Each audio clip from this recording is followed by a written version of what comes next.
Hello everyone, how's it going? My name is Elliot from the channel The Retro Future, and today we're going to be building quite possibly the most disgusting Game Boy the world has ever seen.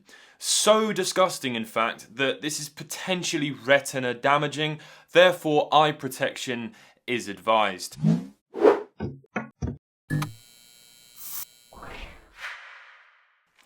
Now I should point out that this video has not been sponsored, however these parts have been kindly provided to me by Retro Modding, which has very unfortunately had to pause its business operations to keep staff members safe during this outbreak in the world. But these parts are very nice parts. Do not take this in a way that all of their parts are horrible and disgusting. It's just in the specific arrangement I'll be using them in, this is going to be offensively bad. So I have a glittery gold translucent shell, and then a glittery silver replacement back shell with a glittery gold battery cover just to make it even worse. I've got two backlights, not actually sure what colours these are yet, but we'll soon find out. And then I've also got a reflective screen lens because yeah, and then I've got some pink translucent buttons and some green ones. So I'm pretty certain I'm going to go green D-pad and pink A and B. And then just to top it off, a brown start and select button because brown's a nice colour. I think the actual technical term for this is chocolate. But if you were building a white and brown Game Boy, that would actually look really nice. But obviously brown on gold is not ideal. I'm no interior designer or artistic vision, but yeah, it's not gonna look good. I've also got, obviously, a bivert chip as well. The poor DMG that I'll be using for this is a Play It Loud DMG Game Boy, which is missing its battery cover that I've been trying to find an official battery cover for so long. This shell will in no way be damaged during the process of this video, nor will the screen lens or the buttons, which are in very good condition. The only thing that will be irreversible is the backlight mod. Well, that's it. The bivert mod is, you can remove that. But don't kick off. I'll be keeping the shell and waiting until I get an official battery cover and then putting it on a standard DMG Game Boy. So the DMG, obviously, it just requires a tri-wing screwdriver on the back. And there's 6 tri-wing screws to remove. I should also mention, by the way, I've got a second channel that I'm uploading videos on daily. Once you've removed all of those tri-wing screws, you can go ahead and slide the ribbon cable out from the button motherboard. We'll chuck this to the side for now, I think, and focus on the backlight first. So now we're just going through with the Phillips head screwdriver bit and removing the sheer amount of screws on the back of this thing, which is a pretty painful task. Alright, and once all of the screws are undone, we can just wiggle the DMG board out. Be very careful because there is a little bit of adhesive holding the screen down, so just be gentle with it and it will come off. And just like that, we have the screen out. Okay, so we can set all of this to the side, other than the rubber membranes, which actually look pretty decent on this. I'll need to give them a little clean because they're a bit dusty. But we can set all of that to the side now, and I'll save that, as I said, for another build at a later stage. Now, I'm a little bit concerned about trying to backlight this because obviously right now it's a perfectly working screen. And there is a high chance that this could go wrong. So I'm going to take my time. I'm going to try and be as careful as possible and remove the polarizing filter as well as the reflective film behind this screen. But it does have a pretty high chance of going horribly wrong, so I'm very, very nervous, but I'm going to give it a try. So once you've removed the 2 little screws from the ribbon cable, it's a good idea to get a little pry tool and pop it behind the screen, and you can just sort of pull up on the screen because there's some adhesive pads behind.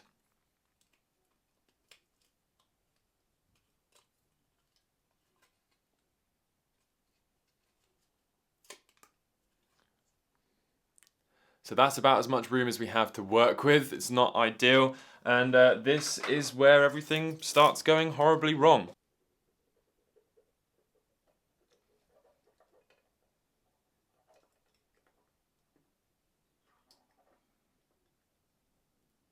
To try and aid the removal of the reflective film on the back, I'll be using some isopropyl alcohol to hopefully eat up some of the adhesive, which will make the removal easier in theory.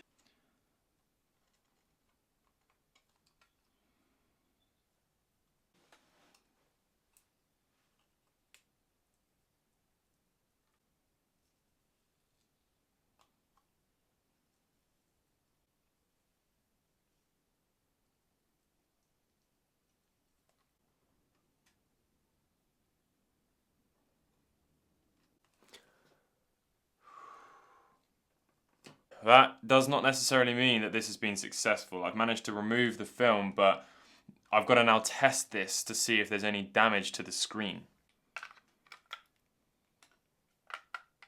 Alright, so I've got the batteries in and it's on. I'm now going to put this behind here and see if there's any damage.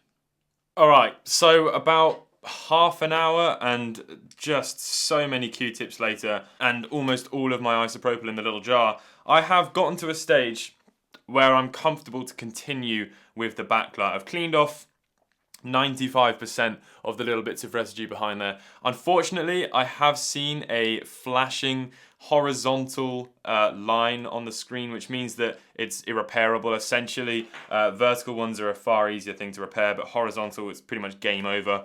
So I'm going to continue with this whole build anyway, and hopefully at the end, once everything's settled down and clamped together, we'll be alright, but I'm expecting there is going to be a horizontal line here, but we'll just wait and see. I'm not sure what colour backlight that is yet. I'm hoping it's going to be a really, really bright, obnoxious colour that would look nice in certain circumstances, but considering how many colours we've got going on here, it's probably not going to look very good. So the positive wire is on the left-hand side. Let's go ahead and just solder that in. These backlights from Retro Modding already have stripped wires, so you don't need to strip them. However, this one is too long. If you're using it for a Game Boy Pocket, it would be fine, but for a DMG, we are going to need to cut this down a bit. So now that those wires are soldered on, we can remove the protective film and slide that behind the screen, like that. And now we're going to remove the adhesive protective film from the polarizing filter as well. Be really careful at this point not to touch the polarizing filter, because otherwise you'll get your fingerprints on it. And if you try and clean it off, you'll scratch the polarizing filter. So be really, really careful with it. Boom. There we go. That is our combination there, the backlight and the flipped polarizing filter, so that when we bivert it, we're going to have increased contrast.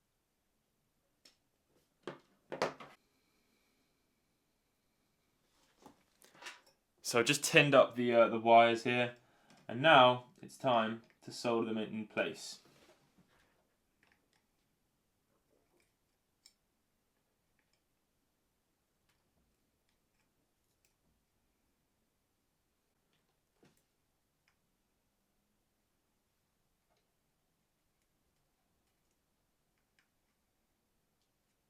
Moment of truth, let's test it, here we go.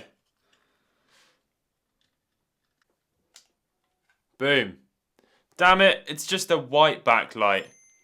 Boo! I was hoping it'd be some crazy pink or something. But yeah, that does look really, really good. Yeah, it does look very nice, but I was hoping it'd be some really, really flamboyant colour, but it will do for now. So now we're going to turn our attention to the bottom motherboard, which requires the bivert chip. I'll be using the one from Retro Modding because that's what they provided me, and that is also what I'd be earning commission from, but genuinely I've used so many bivert chips, and the one from Retro Modding is the easiest one to use, and I'll show you in just a second how easy it is to install. So unscrew the motherboard from the bottom half of the shell. So what we need to do is lift up pin 6 and pin 7, and then this interrupts the signal going from the motherboard to the ribbon cable, eventually to the screen, and flips the pixels, which go from being on to off, which then gives you the amazing contrast that a bivert Game Boy offers. So that's what we're going to do now.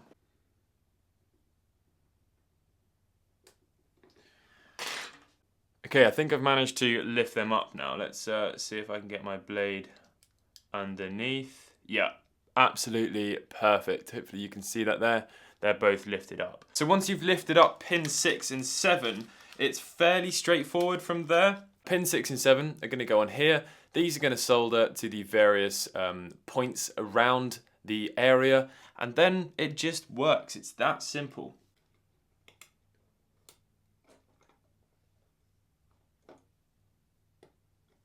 So you can see that once you've got it under those pins, everything just lines up So now we just have to bridge all of these contacts.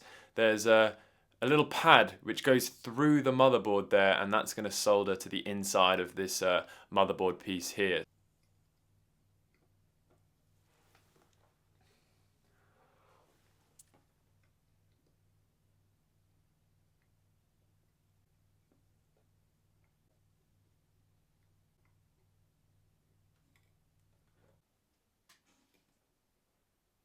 I think that's absolutely perfect. Let's take a look. Hopefully you can see that there. Everything has joined together. So now I'm going to give that area a wipe down with some isopropyl just to clean off all of the flux, and then we can assemble it. It's a good time at this point to give the button contacts on the DMG a wipe down just so that you get a bit more reliability with the button presses and clean off all of the oxidization.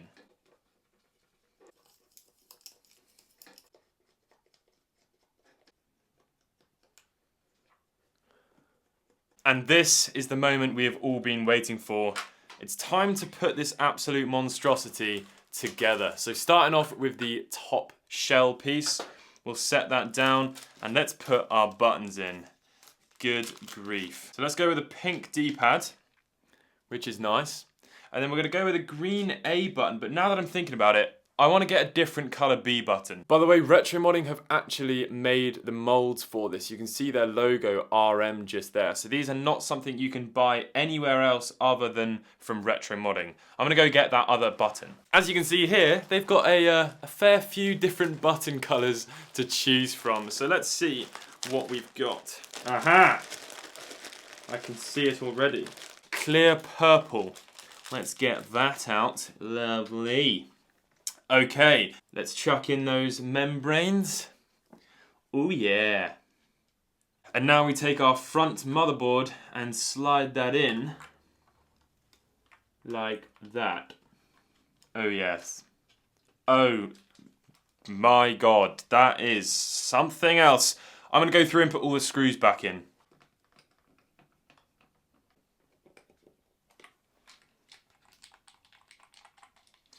Oh god. Oh no, this looks awful.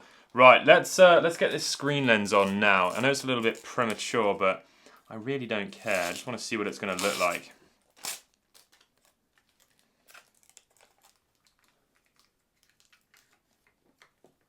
Oh dear. Oh.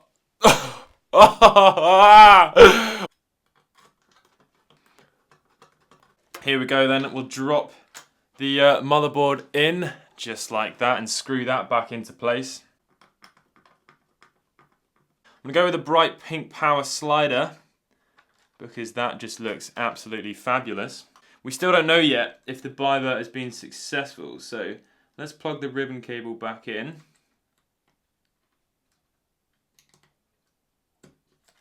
Like that. Dear God. This is appalling.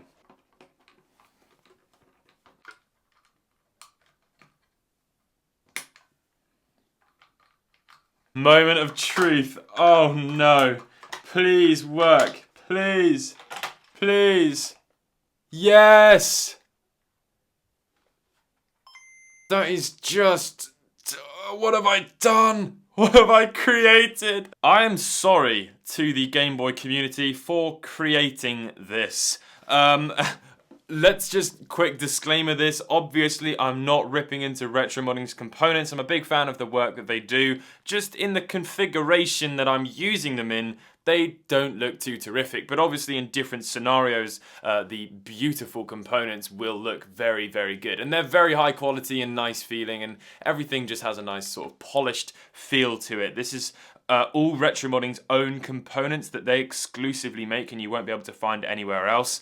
So yeah, other than the screen lens, I think that was a cheapo Chinese one that I've had for quite some time. But yeah, it looks really, really nice. I'm actually a bit more of a fan of a backlit and biverted screen over the IPS displays, I think. The fact that you can see the separation of the pixels gives it more of an authentic feel. The IPS screen is so high quality that it doesn't even feel like a Game Boy anymore. So let's check out Solar Striker. The speaker sounds nice and loud. Everything, as I said, feels so nice. These buttons are so high quality. Beautiful game. Let's check out Tetris, see if we can get one line, and then we'll wrap up this video. If you do want to watch more content, check out my second channel, The Retro Future 2. The link will be in the description. I'm doing little interviews with my YouTuber friends, as well as answering sort of age-old questions about myself, such as what's my favourite Game Boy game and what's my favourite Game Boy variation, and looking at my collection and whatnot. So if you're interested, I'll leave the link in the description. You can go and check it out.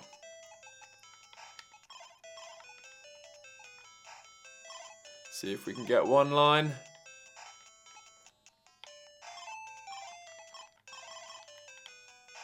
Boom. Lovely. I really hope you've all enjoyed this video. Let me know what your thoughts are in the comment section below. Stay safe, look after the vulnerable people in the world, and I will catch you in the next video. Goodbye.